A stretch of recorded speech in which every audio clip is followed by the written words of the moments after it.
दोस्तों आपका 24 मार्च को कक्षा 12वीं का राजनीति शास्त्र पॉलिटिकल साइंस का एमपी बोर्ड एग्जाम का पेपर है। लगातार दोस्तों मैं आपको तैयारी कराते जा रहा हूँ, इसलिए आपको पहले ही 2 अंकी वाले, 3 अंकी वाले और 4 अंकी वाले महातोष ने बता दिए हैं। और वस्तुनिष्ठ भी मैं लगातार पार्ट वाइज पार्ट तैयार कराया। ओके, तो क्रम से वीडियो देखना चाहते हैं 12th political science topper series 2025 के नाम से प्लेलिस्ट होगी, तो प्लेलिस्ट पर जाकर क्रम से वीडियो देख लीजिएगा। ये हमारी सबसे लास्ट वीडियो रहने वाली है। ओके, इसमें मैं आपको क्या है सभी चैप्टर की आपके टोटल पॉलिटिकल साइंस में 15 अध्याय हैं। सब ये अध्याय के मैं आपको इंपॉर्टेंट वस्तुनिष्ठ बताने वाला हूँ। वस्तुनिष्ठ की महा मैराथन होने वाली है। अगर आपने साल भर वस्तुनिष्ठ नहीं पढ़े हैं और अभी भी एक भी वस्तुनिष्ठ नहीं पढ़ा है तो आपको इस वीडियो को ध्यान से तक दिखना है, क्योंकि हर पेपर में जो मैराथन होती है वहाँ से क्वेश्चन आपके रखे आते हैं। ओके, क्योंकि इसमें हर टाइप के मैं क्वेश्चन कवर कर देता हूँ, प्रीवियस ईयर पेपर वाले भी और जो आपके आ सकते हैं। ओके, तो इसलिए अच्छे से आपको तैयार कर लीजिएगा। और मैं आपको देखिए हर चैप्टर से सिलेक्टेड बताऊंगा, बाकी आपको क्या है वीडियो को पुश करते सब पढ़ते जाना है। ओके, तो हमारी पहली पुस्तक है समकालीन विश्व राजनीति भागे। इसमें पहला अध्याय है दो दुविधा का अंत। वर्तमान में रूस के राष्ट्रपति व्लादिमीर पुतिन है। ओके, फिर नेक्स्ट दोस्तों आपको तैयार कर लेना है निम्नांकित में बाल्टिक गणराज्य कौन सा है, तो आपके उपरोक्त सभी ये आपको याद रखना है। एस्टोनिया, लताविया, लिथुआनिया, ये सभी आपके बाल्टिक गणराज्य हैं और याद भी रख लीजिएगा। आपसे क्या है एक वाक्य में पूछा जा सकता है कि बाल्टिक गणराज्य के नाम लिखिए। ओके, वोल्शेविक क्रांति हुई थी तो आपका 1917 में रिपीट हो सकता है। प्रीवियस ईयर पेपर वाले तो आपको क्वेश्चन क्या रटे होने चाहिए, चाहे क्वेश्चन आंसर हो चाहे आपके ऑब्जेक्ट। हो गए द्वितीय विश्व युद्ध का उदय का कारण है आपका, ये सभी आपके उदय का कारण है कि दो महाशक्तियों का उदय हुआ था। परमाणु हथियारों की दौड़ थी और साथ ही बड़ी शक्तियों की क्या कम संख्या थी, केवल 2 ही महाशक्तियाँ थी। आगे नेक्स्ट आपको तैयार करके रखना है बोल्शेविक कम्युनिस्ट पार्टी के संस्थापक व्लादिमीर लेनिन थे। सोवियत संघ के अंतिम राष्ट्रपति कौन थे, तो है मिखाइल गोर्बाचेव। ओके, नेक्स्ट देख लेते हैं रेगिस्तान में देख लेते हैं लेनिन के उत्तराधिकारी जोसेफ स्टालिन थे। इसके बाद नेक्स्ट आपको तैयार कर लेना है पूंजीवादी दुनिया तथा साम्यवादी दुनिया के बीच विभाजन का प्रतीक क्या था, बर्लिन की दीवार। इसके बाद नेक्स्ट हम देख लेते हैं सोवियत राजनीति प्रणाली डेडेस की विचारधारा पर आधारित थी, तो समाजवाद। जो सोवियत प्रणाली थी वो समाजवाद और पूंजी और आपकी क्या है जो अमेरिका वाली प्रणाली थी वो पूंजीवाद पर आधारित थी। सोवियत संघ द्वारा बनाया गया सैन्य संगठन वार्सा पैक्ट। डेडेस शब्द का आपका अर्थ है आघात पहुंचाकर उपचार करना, शॉक थेरेपी का। ओके, अब सत्य में हम देख लेते हैं। देखिए मैं बहुत सारे ऑब्जेक्ट छोड़ते जा रहा हूँ, तो आपको क्या है आपको सही पढ़ना, वीडियो को उसके सही पढ़िए, लेकिन बस मैं क्या है सिलेक्टेड में फोकस कर रहा हूँ। तो इसमें आपको तैयार करना 1990 में सोवियत संघ का विघटन हो गया था, तो आपका सत्य हुआ, 1990 में नहीं हुआ। तो नेक्स्ट दोस्तों हमारा बर्लिन की दीवार गिरना शीत युद्ध का अंत था, तो बिल्कुल सत्य हो जाएगा, क्योंकि शीत युद्ध का प्रति पूछे तो ही बर्लिन की दीवार, और शीत युद्ध का अंत का है क्या है बर्लिन, शीत युद्ध का अंत यानी बर्लिन की दीवार गिर गई थी। तो इसका प्रतीक है। नेक्स्ट उत्तर साम्यवादी व्यवस्था में उदार लोकतंत्र की कोई जगह नहीं है, तो आपका सत्य हो जाएगा। उत्तर साम्यवादी में क्या है लोकतंत्र की स्थापना रहती है। फिर आपके दोस्तों सही जोड़ी तो आपको स्वयं प्रैक्टिस करना है और सॉल्यूशन भी दिया है। ओके, वीडियो को पोस्ट करिए और स्वयं से एक बार प्रैक्टिस करिए आप। ओके, इसके बाद आगे दिया हुआ है सॉल्यूशन आपके दिए हुए हैं, तो पहले आपको क्या स्वयं प्रयास करना किसका क्या होगा, फिर सॉल्यूशन से आप चेक करिए। ओके, एक शब्द एक बात में उत्तर देख लेते हैं। ताशकंद किस देश की राजधानी, तो उज्बेकिस्तान की। द्विध्रुवीकरण से आप क्या समझते हैं, तो एक ऐसी व्यवस्था जिसमें 2 शक्तियां का अस्तित्व होता है, द्विध्रुवीता कहलाता है। नेक्स्ट है आपका रूसी संसद ने सोवियत संघ में अपनी स्वतंत्रता कब घोषित की, 1990 में, जून 1990। अध्याय 2 आ जाता है सत्ता के समकालीन केंद्र। किस देश ने खुले द्वार की नीति अपनाई, क्वेश्चन आंसर बता चुका हूँ कई बार, चीन ने। आसियान की स्थापना कब हुई थी, 1967 में। ओके, फर्जी आसियानी। ओके, क्या मैंने याद कराया था फर्जी आसियाना, एफ यानी आपका 6 और आपका जी यानी 7। ओके, तो 1900 आपका क्या है 67 में आपके हुई थी आसियान की स्थापना। ओके, नेक्स्ट यूरोपीय संघ के अंगों की संख्या कितनी है, 7 है। वर्तमान में यूरोपीय संघ में कितने सदस्य, 27। फिर आपको यूरोपियन मौद्रिक संघ की मुद्रा है तो यूरो। ओके, ये सब मैंने आपको क्या क्वेश्चन आंसर में सब कवर है। निम्नांकित में से कौन आसियान का सदस्य नहीं है, तो श्रीलंका हो जाएगा। इसके बाद हम पाकिस्तान देख लेते हैं। इसमें आपको तैयार करके रखना है यूरोपियन यूनियन का उदय के फलस्वरूप हुआ, तो मैनचेस्टर संधि के द्वारा 5 देश के संस्थापक सदस्य, तो आसियान यानी आसियान की स्थापना 5 देशों ने मिलकर की थी। इसके बाद नेक्स्ट हमारा क्वेश्चन है 2001 में विश्व व्यापार संगठन में सम्मिलित हुआ, तो चीन का सम्मिलित हुआ था। 1962 में भारत और चीन के बीच डेडेस और डेडेस को लेकर सीमावर्ती लड़ाई हुई, तो अरुणाचल प्रदेश और लद्दाख को लेकर। 67 में हम देख लेते हैं तो आसियान प्रथम शिखर सम्मेलन भारत में हुआ, तो आपका सत्य हो जाएगा। 2000 तक आसियान के 10 सदस्य थे, तो बिल्कुल सत्य हो जाएगा। हमारे देश भारत चीन के मध्य मैकमोहन को मान्यता देता है, तो बिल्कुल सत्य हो जाएगा। यूरोपियन यूनियन के झंडे में धान की 10 बालियां हैं, तो आपका क्या असत्य हो जाएगा। फिर जोड़ियाँ दी हुई है, एक बार स्क्रीनशॉट आप ले लीजिए और या वीडियो को पुश करके आप तैयार कर लीजिए। इसका सॉल्यूशन है एक शब्द एक बाग में हम बात करते हैं, तो आपको ये देखिए आपके आ ही चुके हैं 2024 में। ओके, 2024 वाले रिपीट होने के बिल्कुल ही कम चांस है। 23 और 22 वाले तो पढ़ के रखना है।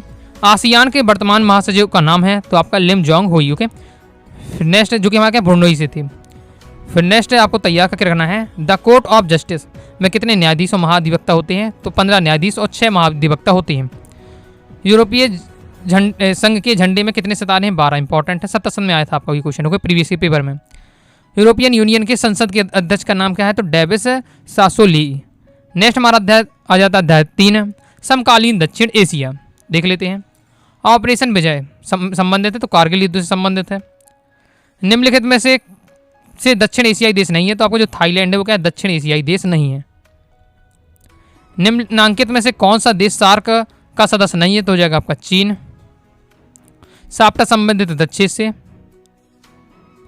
नेक्स्ट देख लेते हैं, भारत तथा नेपाल के बीच महाकाली संधि 1996 में, और ये आपको ध्यान रखना है, जो महाकाली संधि हुई किस देशों के बीच हुई, इस प्रकार से क्वेश्चन आ सकता है। तो महाकाली संधि भारत और नेपाल।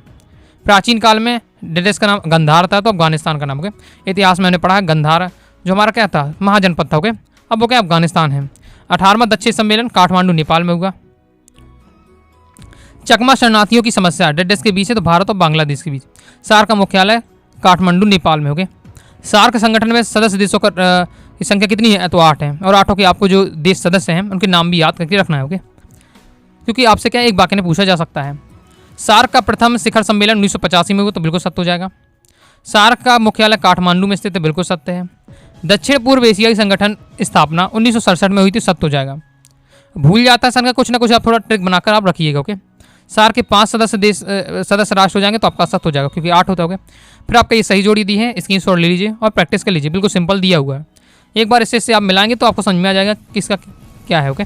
लिट्टे का पूरा नाम लिबरेशन टाइगर ऑफ तमिलम, ओके। फिर नेक्स्ट है हमारा, भारत द्वारा शांति सेना किस देश में बनी? तो श्रीलंका में। सियाचिन समस्या का संबंध किन देशों से है? तो भारत और पाकिस्तान से। भारत पाकिस्तान संबंध शुरू किससे ग्रस्त रहे हैं? तो संदेह की राजनीति। संदेह यानी क्या है, कभी भी पक्का क्या मित्रता नहीं हो पाई, ओके। कंप्लीट हो जाता है। अध्याय 4 आ जाता है, अंतर्राष्ट्रीय संगठन। अंतर्राष्ट्रीय न्यायालय का मुख्यालय हैंग में है। मानवाधिकार दिवस 10 दिसंबर को मनाया जाता है। संयुक्त राष्ट्र संघ के प्रथम महासचिव कौन थे? तो ट्राइगल ली थे। संयुक्त राष्ट्र संघ का विकास कार्यक्रम स्थापना 1965 में।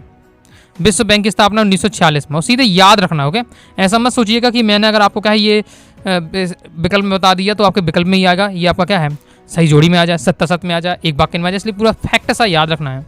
और कोई हम क्या अब ट्रिक बना सकते हैं याद रखने की, विश्व बैंक की कब हुई? 1946 में, किस प्रकार से, ओके। बाकी दोस्तों आपको याद करना ही पड़ेगा, समझने का कोई चांस ही नहीं है। डेट है, ओके। संयुक्त राष्ट्र संघ दिवस तो 24 अक्टूबर 1945। यूरोपीय संघ हमारा क्या 1992 हो जाएगा। रेगिस्तान में भारत संयुक्त राष्ट्र संघ का सदस्य है, तो प्रारंभिक सदस्य यानी शुरू से रहा, ओके। संयुक्त राष्ट्र संघ का सबसे महत्वपूर्ण क्या महासभा है।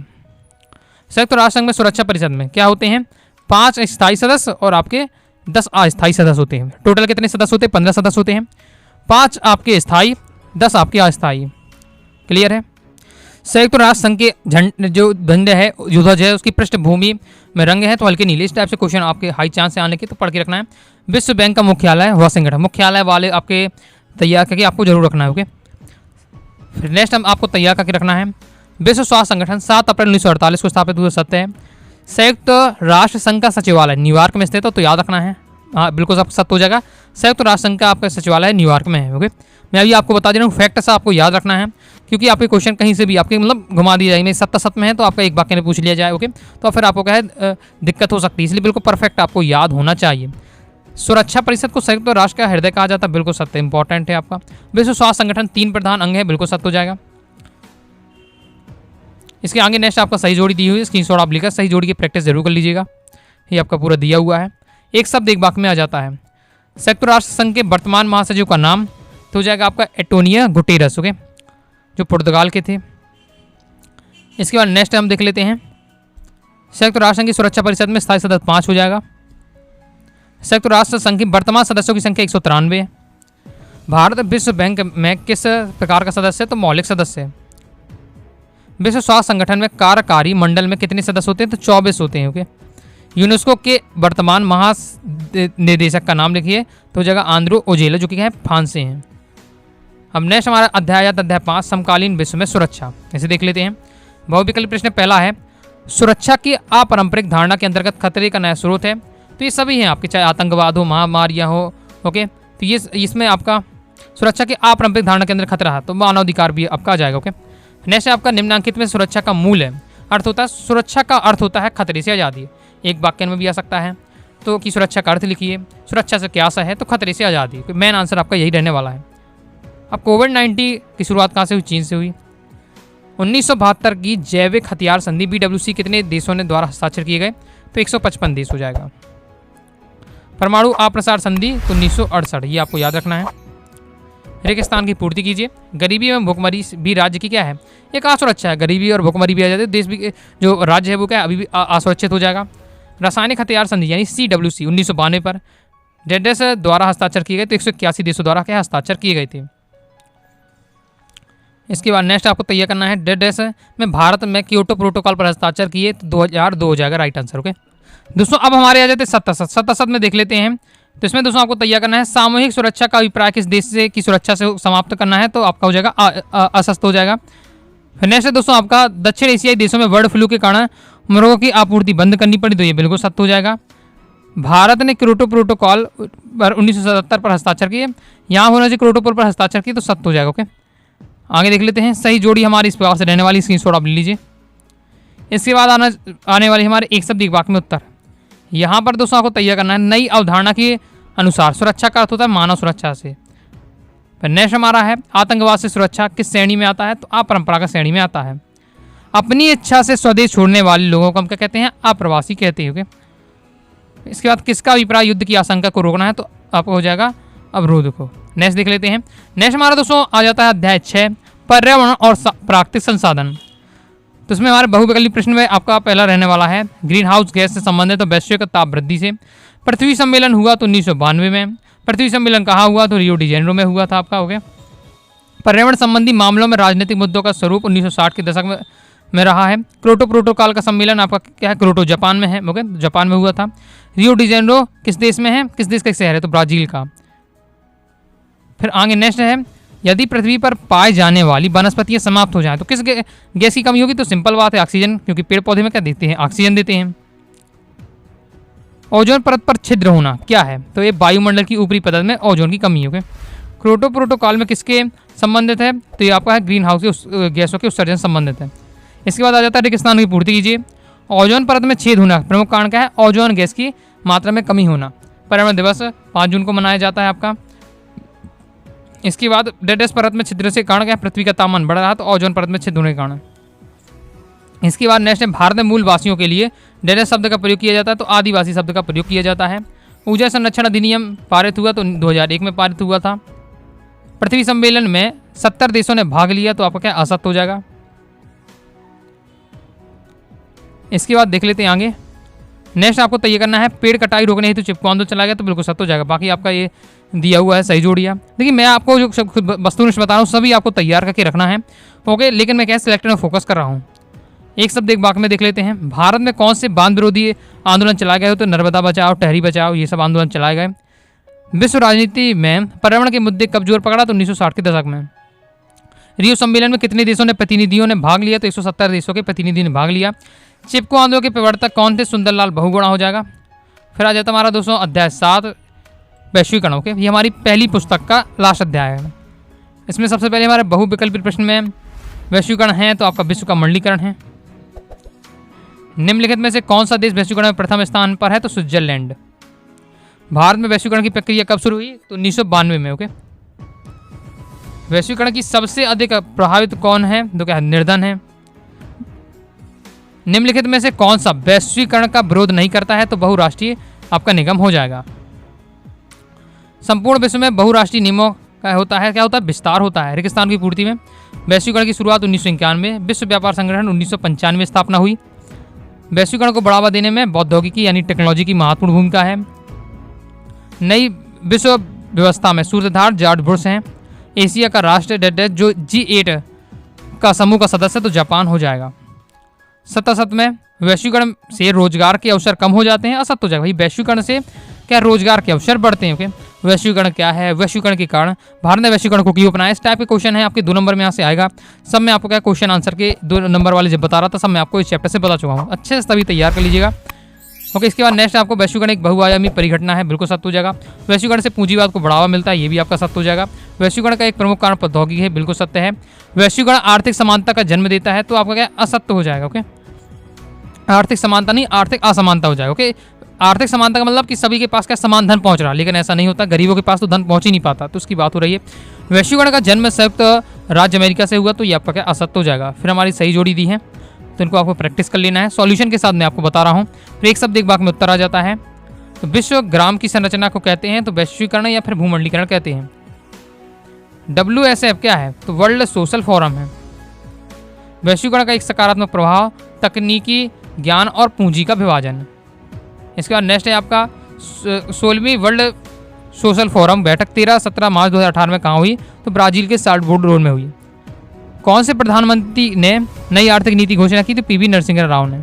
कंप्लीट हो जाता है। अब इसके बाद हमारे दूसरी पुस्तक है ओके, जिसमें हमारा पहला अध्याय है। इसमें अभी दोस्तों आपके 8 अध्याय हैं। पहली किताब में दोस्तों 7 अध्याय हैं, दूसरी किताब में दोस्तों आपके 8 अध्याय हैं। ओके, तो इसमें हमारा पहला अध्याय है राष्ट्र निर्माण की चुनौती है, और दोस्तों क्रम से माने तो फिर आपका दोस्तों वो अभी वैश्वीकरण हमारा अध्याय 7 हो जाता है, अभी हमारा क्या अध्याय 8 माना जाएगा। ओके, इसी प्रकार से क्लियर। तो किसी प्रकार से माने हमें तो क्या पढ़ने हैं, तो देख लेते हैं। राष्ट्र निर्माण की चुनौतियाँ से बहुविकल्पी प्रश्न।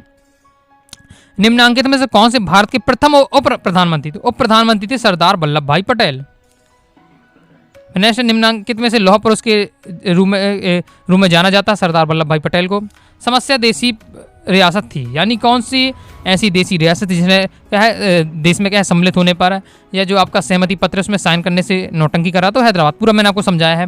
हैदराबाद हो गया, मणिपुर हो गया, जूनागढ़ हो गया, ये डायरेक्ट शामिल नहीं हुए, उन्हें क्या है जबरदस्ती शामिल करना पड़ा। ओके, तो किस प्रकार से शामिल किया गया, यहाँ से क्वेश्चन बनता है। क्वेश्चन आंसर में मैंने आपको समझाया भी था। विदर्भ प्रदेश क्या है, मध्य प्रदेश को कहा जाता है। राज्य पुनर्गठन आयोग का गठन हुआ था 1953 में। ओके, भारत विभाजन के दौरान भारत से जाने वाले लोग किस समुदाय के थे, तो मुस्लिम थे। ओके, भारत विभाजन में क्यों, क्योंकि पाकिस्तान बना और पाकिस्तान में क्या है मुस्लिम लोग गए सब। ओके, सब नहीं, मतलब जो कुछ जिन्हें इच्छा थी। ओके, बहुत सारे क्या है देसी में हमारे देश से ही क्या है रहना चाहते थे, तो अभी भी हैं। निम्नलिखित में से देसी राज्यों में से कौन यथावत समझौते का हिमायती पक्षधर था, तो हैदराबाद। हुए हैदराबाद ऐसा था कि वो चाहता था कि हम क्या है स्वतंत्र रहें। ओके, क्या करता चाहता था कि हम स्वतंत्र अपना एक देश बनाएं, हमें क्या है भारत में सम्मिलित नहीं होना है। ओके, सैनिक कार्यवाही की जब भारत ने, तब ये क्या है मान गए। ओके, मुस्लिमों को अंग्रेजों द्वारा संरक्षण देना शुरू किया गया, तो 1870 में।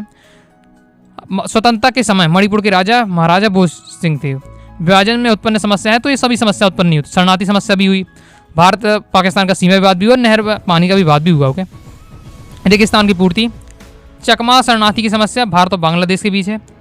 राज्य पुनर्गठन आयोग का गठन 1953। प्रथम भारतीय गवर्नर जनरल श्री राजगोपालाचारी। खान अब्दुल गफ्फार को नाम से जाना जाता, सीमांत गांधी के नाम से। भारत विभाजन के पश्चात हुए सांप्रदायिक दंगों ने डेड्डे समस्या को जन्म दिया, तो शरणार्थी समस्या को जन्म दिया। जम्मू कश्मीर के राजा हरि सिंह थे आपके। फिर वर्तमान में जम्मू कश्मीर क्या है, एक संघ शासित प्रदेश होगा, मतलब केंद्र शासित प्रदेश है। भारतीय रियासतों की संख्या 565 इंपॉर्टेंट है, क्योंकि लगातार आए 2022 में 23 में आ चुका है, रिपीट हो सकता है। डेडेस भाषा के आधार पर आंध्र प्रदेश का गठन हुआ, तो तेलुगु भाषा के आधार पर क्या आंध्र प्रदेश का गठन हुआ था 1916 में। लखनऊ में क्या समझौता हुआ था, सत्ता सब देख लेते हैं। आंध्र प्रदेश की भाषा क्या है, तेलुगु है।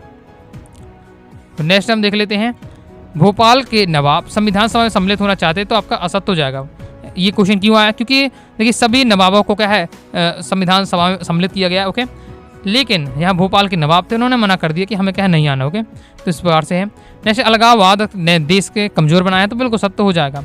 लाला लाजपत राय को लौह पुरुष कहा जाता है, तो असत्य हो जाएगा। कश्मीरी बोलने वाले अधिकांश लोग हिंदू है, तो ये आपका क्या असत्य हो जाएगा। ओके, इसके बाद नेक्स्ट आपको तैयार कर लेना है। भारत में सबसे अधिक जनसंख्या वाला राज्य उत्तर प्रदेश तथा सबसे कम जनसंख्या वाला राज्य सिक्किम में, तो आपका ये सत्य हो जाएगा। 1961 में नागालैंड को क्या है नए राज्य की स्थापना की गई, तो सत्य हो जाएगा। ओके, फिर नेक्स्ट देख लेते हैं। सही जोड़ी इस प्रकार से रहने वाली है, तैयार कर लीजिएगा। ओके, जिसमें आपका इंपॉर्टेंट है राज्य पुनर्गठन आयोग के अध्यक्ष ये हो जाएगा आपके न्यायमूर्ति फजल अली। ओके, बाकी सभी आपको क्या तैयार कर लेना है। और हैदराबाद के निजाम कौन थे, उस्मान अली खान थे। एक शब्द एक वाक्य में उत्तर। द्विराष्ट्र सिद्धांत का प्रतिपादन किसने किया, तो मोहम्मद अली जिन्ना ने किया था। जूनागढ़ रियासत के दीवान का क्या नाम था, शहनवाज भुट्टो। नेक्स्ट है, विभाजन के समय भारत की सबसे बड़ी रियासत कौन थी, तो हैदराबाद जो रियासत थी सबसे बड़ी रियासत थी। इसके बाद भारत द्वारा शांति सेना किस देश में भेजी गई? श्रीलंका में। वर्तमान में भारत में कितने राज्य और कितने केंद्र शासित प्रदेश हैं? 28 राज्य और 8 केंद्र शासित प्रदेश हैं। फिर आपको आ जाता है नेक्स्ट अध्याय, एक दल के प्रभुत्व का दौर। कांग्रेस के संस्थापक कौन थे? ए ह्यूम थे, जो कि एक अंग्रेज अधिकारी था। ओके, भारत में किस राजनीतिक दल को छतरी संगठन के रूप में जाना जाता है? तो कांग्रेस को। ओके, अब आपको दोस्तों कमेंट बॉक्स में मुझे बताना है कि आपको क्या छतरी संगठन क्यों कहा है? कांग्रेस को छतरी संगठन कहा गया है, तो किसने कहा, ये आपको क्या कमेंट बॉक्स में बताना है। इंपॉर्टेंट रहेगा क्योंकि आपका ये निम्नांकित में से कौन सा दल पहले आम चुनाव में दूसरे स्थान पर रहा? तो कम्युनिस्ट पार्टी का दूसरे नंबर पर रही है। निम्नांकित में से कौन कांग्रेस सोशलिस्ट पार्टी से नहीं जुड़े? तो हो जाएगा दोस्तों आपका इसका राइट आंसर हो जाएगा आपका तीसरे नंबर का EM नब्दीपाद। ओके, नेक्स्ट हमारा किस देश ने 60 वर्ष तक इंस्टीट्यूटेड रिवोल्यूशन पार्टी सत्तारूढ़ रही है? तो हो जाएगा म्यांमार। कांग्रेस का विभाजन तैयार करके रखिएगा। ओके, ये क्वेश्चन भी। कांग्रेस का गठन कब हुआ था? तो 1885 में किसने किया था स्थापना? A.O. ह्यूम ने। ओके,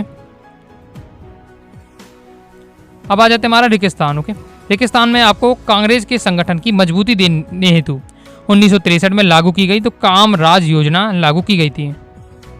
प्रथम आम चुनाव में दूसरे स्थान पर कौन रहा? तो कम्युनिस्ट पार्टी रही। ओके, तो कांग्रेस का चुनाव चिन्ह क्या है? 2 बैलों की जोड़ी था। कब था? ये पहले था। ओके, 1992 से 1969 तक। भारत के पहले मुख्य चुनाव आयुक्त सुकुमार सेन थे। फिर आपका स्वतंत्र भारत के प्रथम गवर्नर जनरल श्री राजगोपालाचारी। 77 में देख लेते हैं, भारतीय जनता पार्टी की जड़ें भारतीय जनसंघ है, यानी जो अभी भारतीय जनता पार्टी जिसे आप भाजपा कहते हैं, ये क्या है? भारतीय जनसंघ से बना है। पहले इसे भारतीय जनसंघ जाना जाता था, फिर क्या है ये बन चुका। ओके, फिर नेक्स्ट हमारा वर्तमान में कांग्रेस का चुनाव चिन्ह गाय और बछड़ा है, तो आपका सत्य हो जाएगा। सिंपल है, आप ये क्या है? हाथ का पंजा है। ओके, इस टाइप का सिंपल है, क्वेश्चन पूछ लिए जाते हैं। ओके, फिर नेक्स्ट देख लेते हैं, कांग्रेस ने दमनकारी वर्चस्व की वजह से भारतीय पक्षी दल नहीं उभर सके, तो आपका क्या असत्य हो जाएगा। ओके, सही जोड़ी है, देख लेते इस बार से सही जोड़ी रहने वाली है, इसलिए छोड़ लीजिए और एक बार क्या है प्रैक्टिस आप कर लीजिएगा। ये पूरा आपका दिया हुआ है, ये पूरी सही जोड़ी दी है, एक बार क्या आपको सब पढ़ लेना। ओके, ये आपको हर प्रकार से मैंने दिया हुआ है। ओके, किसी बार से क्वेश्चन आएगा तो जो मैं बता रहा हूँ इसी में से रहेगा, इसलिए मैंने हर प्रकार के यहाँ कवर करने का प्रयास किया है। और इतने बताएं कि अगर आप गाइडों में भी देखेंगे तो आपको बहुत सारे हैं कि वो आपको गाइडों में भी नहीं मिलेंगे। ओके, इसलिए जो बता रहा हूँ इतना पढ़ लेते तो कहीं से भी नहीं पढ़ना पड़ेगा। ओके, एक शब्द एक बाकी में उत्तर देख लेते हैं। भारत में चुनाव कराने के लिए क्या है, कौन उत्तरदायी है? तो चुनाव आयोग रहता है। एक दलीय प्रभुत्व से आप क्या समझते हैं? इंपॉर्टेंट रहेगा। एक दलीय प्रभुत्व क्या है? एक दलीय प्रभुत्व के लाभ, एक दलीय प्रभुत्व की हानि, ये वाले जो क्वेश्चन मैं आपको समझा चुका हूँ, तैयार करके रखना है। तो एक दलीय प्रभुत्व वह है जहाँ क्या है बहुदलीय प्रणाली के अंतर्गत किसी एक दल की प्रधानता हो, यानी है तो वहाँ बहुत सारे दल, लेकिन जनता है वो क्या एक ही दल को चाहती है। इस बार से कांग्रेस सोशलिस्ट पार्टी की स्थापना की थी तो आचार्य नरेंद्र देव ने। गरीब बेटा का नारा दिया इंदिरा गांधी ने। इसके बाद आ जाता हमारा अध्याय 3 नियोजित विकास की राजनीति। ओके, सेकेंड बुक से अध्याय 3 नियोजित विकास की राजनीति। योजना आयोग के पदेन अध्यक्ष होता थे तो कौन होते थे? प्रधानमंत्री होते हैं। ओके, योजना आयोग का गठन कब हुआ था? तो 15 मार्च 1950 में। नीति आयोग की स्थापना तो 2005। ओके, देखिए योजना आयोग को ही क्या है नीति आयोग बना दिया गया है। ओके, योजना आयोग को क्या है कन्वर्ट करके नीति आयोग कर दिया गया है। वर्तमान में नीति आयोग के अध्यक्ष, देखिए नीति आयोग के अध्यक्ष प्रधानमंत्री होते हैं। वर्तमान में प्रधानमंत्री कौन है? नरेंद्र मोदी, तो ये हो जाएगा। हरित क्रांति के जन्मदाता तो क्या बॉरलॉन हो जाएगा आपका। ओके, इसके बाद नेक्स्ट सामुदायिक विकास योजना तो हुई थी 1952 में। द्वितीय पंचवर्षीय योजना की योजना अर्थ है आपके तो PC महालनोबिस, इंपॉर्टेंट रहेगा। रेगिस्तान की पूर्ति में भारत ने क्या है मिश्रित अर्थव्यवस्था प्रणाली को अपनाया है। नीति आयोग की स्थापना 1 जनवरी 2015 में हुई। हरित क्रांति के फलस्वरूप उत्पादन में सर्वाधिक बढ़ोतरी हुई तो किसकी हुई थी? गेहूं की। वैसे सभी फसलों की हुई, लेकिन सबसे ज़्यादा की बात करते हैं तो गेहूं की हुई। ओके, बैंकों का राष्ट्रीयकरण भी आपको तैयार करके रखना इंपॉर्टेंट रहने वाला है। 1944 में प्रमुख 8 उद्योगपतियों ने एक सूत्री बहु योजना प्रस्तुत की, जिसे क्या बॉम्बे प्लान कहा जाता है। राज्य पुनर्गठन आयोग की स्थापना ये पढ़ के रखना है, देख ही चुके हैं पहले भी हम। यहाँ देखेंगे हर प्रकार के मैंने क्वेश्चन आपको कवर किया है। ओके, तो प्रथम पंचवर्षीय योजना सर्वोच्च प्राथमिकता कृषि को दी गई, तो अच्छे से आपको याद रखना है कि ये प्रथम पंचवर्षीय योजना थी, उसमें कृषि को महत्व दिया गया। देखिए हर जो पंचवर्षीय योजना आई, हर पंचवर्षीय योजना में किसी न किसी टॉपिक को विशेष महत्व दिया गया। तो प्रथम पंचवर्षीय योजना में 200 कृषि का क्षेत्र को महत्व दिया गया, प्राथमिकता दी गई। द्वितीय पंचवर्षीय योजना में दोस्तों क्या है, उद्योगों को क्या है, जोड़ दिया गया। क्लियर है। अब किसी भी टाइप से आपका क्या क्वेश्चन आ सकता है कि द्वितीय पंचवर्षीय योजना में किस को जो है जोड़ दिया गया है, तो इस बार से आ सकता है। तो एक वाक्य में तो आपको बताना उद्योगों को। नीति आयोग की स्थापना 2020 में, तो सब हो जाएगा। सही जोड़ इस बार से आपका दिया हुआ है, प्रैक्टिस कर लीजिएगा, ये आपका दिया हुआ है। इसके बाद आ जाते हैं एक शब्द एक वाक्य में उत्तर। प्रथम पंचवर्षीय योजना किस सन में लागू हुई थी? 1951 में। प्रथम योजना के फलस्वरूप राष्ट्रीय आय में कितनी प्रतिशत बढ़ोतरी हुई? तो 18% क्या बढ़ोतरी हो गई। पांचवी योजना का मुख्य उद्देश्य क्या था? तो गरीबी उन्मूलन, उन्मूलन यानी क्या, कम करना है, हटाना हो गया, और आत्मनिर्भरता। मिल्कमैन ऑफ इंडिया कैसे कहा जाता? वर्गीस कुरियन को कहा जाता हो गया। श्वेत क्रांति कारण हो गया। नेक्स्ट हमारा क्वेश्चन है इकोनॉमी ऑफ परमानेंस, लेखक कौन है? तो आपको तैयार कर लेना। द्वितीय पंचवर्षीय योजना के योजनाकार पीसी महालनोबिस। अध्याय 4 आता है भारत के विदेश संबंध। 1971 में भारत पाकिस्तान के युद्ध का क्या परिणाम हुआ? तो क्या बांग्लादेश का उदय हुआ। निम्नलिखित में से गुट निरपेक्षता के आंदोलन के प्रेरणा हो जाएगा? तो उपरोक्त सभी, क्योंकि पंडित जवाहरलाल नेहरू थे ही, साथ ही नासिर भी थे और टीटो भी थे। इन तीनों ने मिलकर क्या है इसका निर्माण किया था। ओके, ये इसलिए प्रेरणा माने जाते तीनों। निम्नांकित में भारतीय विदेश नीति का निर्धारक तत्व तो नहीं है, तो हो जाएगा सैनिक गठजोड़। क्या है ये? भारतीय विदेश नीति का क्या है, कोई भी निर्धारित तत्व तो नहीं है। बाकी अंतर्राष्ट्रीय सुरक्षा भी है, राष्ट्रीय विकास भी है और राष्ट्रीय सुरक्षा भी। गुट निरपेक्षता शब्द का सर्वप्रथम प्रयोग किसने किया? तो जॉर्ज लिस्का ने किया था। ओके, पूरा मैंने अच्छे से आपको समझा गुट निरपेक्ष नीति क्या है, भारत की गुट निरपेक्ष नीति को क्यों अपनाया, गुट निरपेक्ष नीति की क्या विशेषता है। ओके, हर प्रकार से मैंने क्वेश्चन आंसर में आपको समझाया है। 4 नंबर क्वेश्चन बताया था। अगर आपने क्या है क्वेश्चन आंसर समझ लीजिए हैं, क्वेश्चन आंसर जितनी बताए हैं तो उसमें टॉपिक भी समझाए हैं, तो आधे से ज़्यादा ऑब्जेक्ट तो आपसे ऐसे ही बनने लगेंगे। ओके, इसलिए मैं कहता हूँ क्वेश्चन अच्छे से समझ लीजिए, ऑब्जेक्ट आपसे बहुत सारे ऐसे ही बनने लगेंगे। ओके, निम्नांकित गुट निरपेक्षता आंदोलन के नेता हैं, तो अभी क्या है यहाँ से आपके जवाहरलाल नेहरू है। ओके, रेगिस्तान की पूर्ति हम देख लेते हैं। भारतीय विदेश नीति के जनक पंडित जवाहरलाल नेहरू। बाडुंग सम्मेलन हुआ तो इंडोनेशिया में। भारत एवं बांग्लादेश के बीच रेड क्लिफ क्या है, एक लाइन है जो सीमा निर्धारित करती है। मैकमोहन रेखा है, भारत और चीन के मध्य है। डेडेस को अफ्रीकन गांधी के नाम से जाना जाता है, तो नेल्सन मंडेला। पंचशील सिद्धांत डेडेस से संबंधित है, तो नेहरू और चाउन एंड लाई के बीच क्या है पंचशील सिद्धांत हुआ था। ओके, बाकी फिर क्या है बाद में क्या है जो पंचशील सिद्धांत हुआ था, जो चीन ने क्या बाद में धोखा दे दिया था, मतलब जो शर्तें रखी गई थी उनको पालन नहीं किया चीन। ओके, पंचशील समझौता भारत और चीन के मध्य बिल्कुल सत्य हो जाएगा। इसके बाद देख लेते हैं सब क्वेश्चन क्या घुमा फिरा के मैंने हर प्रकार से दिया हूँ। एक ही क्वेश्चन को क्या है आपको हर जगह कहीं मिल जाए। ओके, ऐसा भी हो सकता है, इससे क्या आपका हर प्रकार से आपको क्या है रिवीजन हो जाए कि ये क्वेश्चन क्या है 70 में कैसे आएगा, सही जोड़ी में कैसे आएगा। ये आपका सही जोड़ी दी है तो एक बार पूरा प्रैक्टिस कर लीजिएगा। ओके, एक शब्द एक वाक्य में हम देख लेते हैं।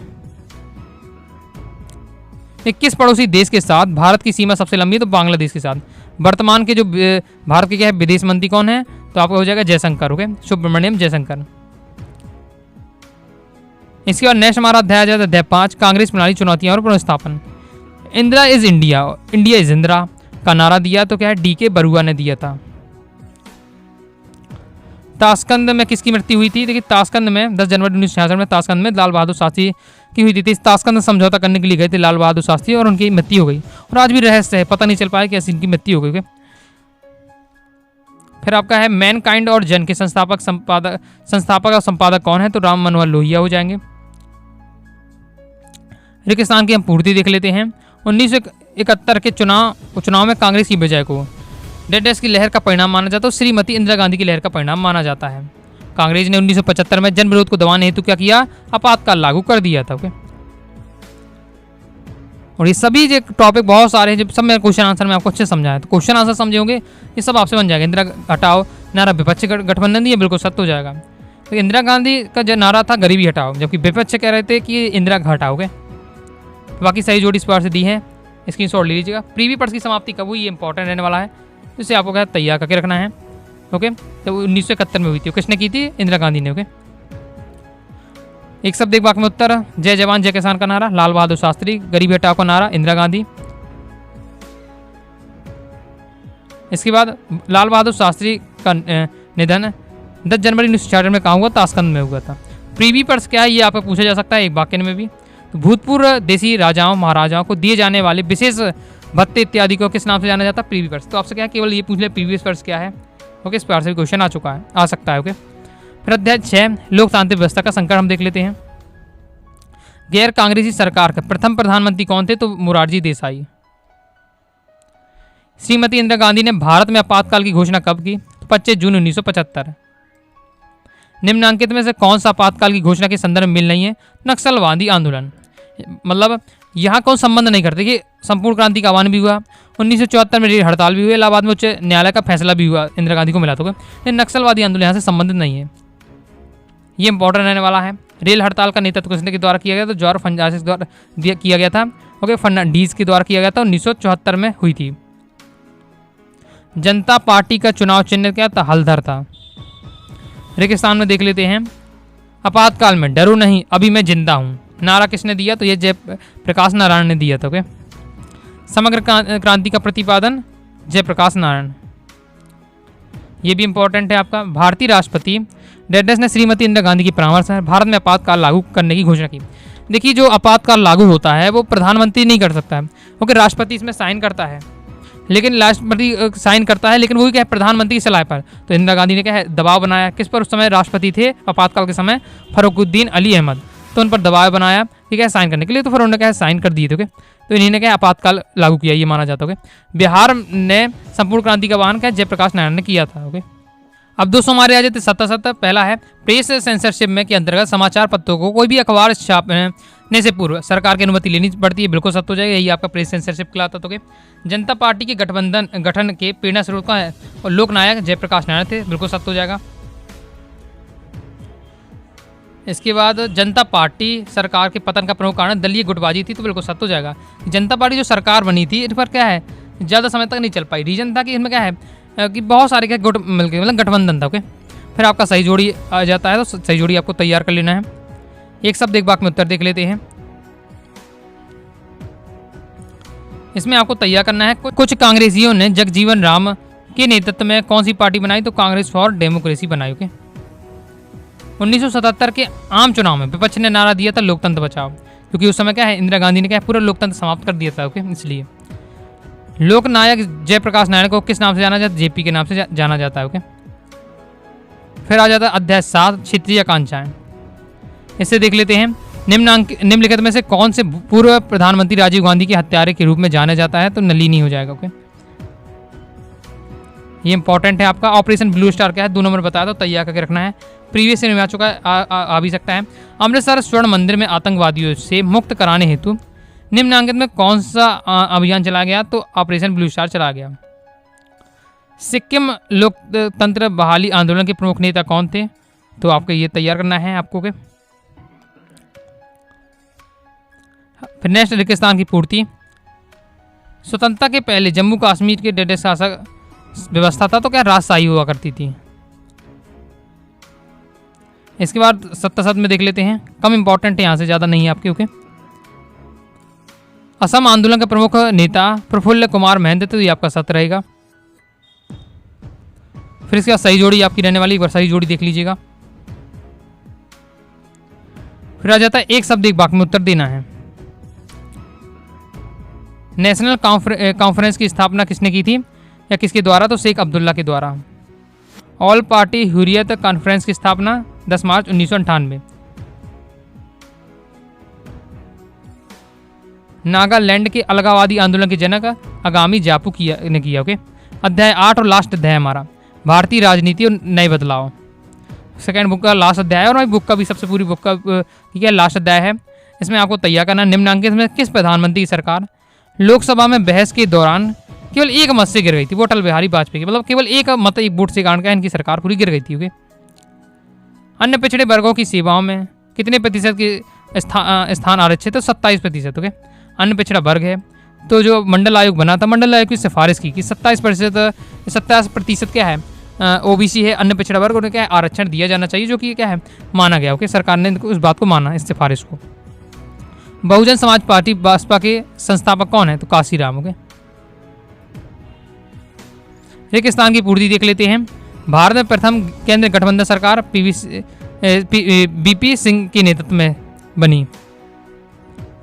भारत में नए आर्थिक सुधारों की शुरुआत डडस सरकार के समय हुई, तो पीवी नरसिंहा राव। पार्टी का गठन एक महिला नेता द्वारा किया गया। तो तृणमूल कांग्रेस पार्टी का गठन क्या महिला के द्वारा किया गया। भारतीय जनता पार्टी दल है तो राष्ट्रीय राजनीतिक दल है। 77 में देख लेते हैं, मंडल आयोग का संबंध महिलाओं से, तो आपका बिल्कुल सत्य हो जाएगा। ओके, इनका क्या अन्य पिछड़ा वर्ग से संबंध रहेगा। ओके, तो अब आ जाता है आपका सही जोड़ी इस बार से दी हुई है, पर आप सब लीजिएगा। ओके, यहाँ कम इंपॉर्टेंट रहता है। ये आपकी सही जोड़ी आपको जरूर तैयार कर लीजिएगा। सही जोड़ी तो आपको क्या वीडियो पोस्ट करके मिलाकर प्रैक्टिस करना है। एक शब्द एक वाक्य में हम देख लेते हैं। पहला पिछड़ा वर्ग आयोग का कब गठित किया गया था? 1953 में।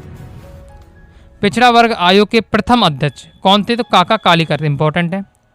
ओबीसी शब्द का विस्तार तो होता है अदर बैकवर्ड क्लासेस, यानी अन्य पिछड़ा वर्ग। ओके, तैयार करके रखना है। तो इस प्रकार से दोस्तों मैंने आपको सभी अध्याय, ओके, आपकी पहली किताब में 7 अध्याय हैं, दूसरी किताब में 8 अध्याय हैं, टोटल आपके 15 अध्याय हैं। सभी अध्याय के महत्वपूर्ण वस्तुनिष्ठ बताए हैं। ओके, और आपको क्या करना, जितने वस्तुनिष्ठ बताए हैं सभी एक बार क्या पूरा पढ़ लीजिएगा। सिलेक्टेड बताए उनमें तो आपको मेरा फोकस हो ही गया होगा, लेकिन जो मैं छोड़े हैं वो भी आपको है, सभी आपको है वीडियो को पुश करके पढ़ते जाना है। बाकी PDF मटेरियल प्राप्त करना चाहते हैं तो 90 39 53 44 79 इस दिए व्हाट्सएप मैसेज करके आप क्या है PDF मटेरियल प्राप्त कर सकते हैं, कुछ नॉर्मल सी फीस पे करके हुए। तो वीडियो पसंद है वीडियो लाइक करके सब्सक्राइब कर दीजिएगा। साथ ही टेलीग्राम चैनल व्हाट्सएप चैनल को ज्वाइन कर लीजिएगा। और क्रम से प्रॉपर तैयारी करना चाहते हैं 12th political science topper series 2025 के नाम से प्लेलिस्ट होगी, प्लेलिस्ट पर जाकर क्रम से वीडियो देखकर आप तैयारी कर सकते हैं। तो मिलते हैं नेक्स्ट वीडियो में, तब तक के लिए बाय बाय।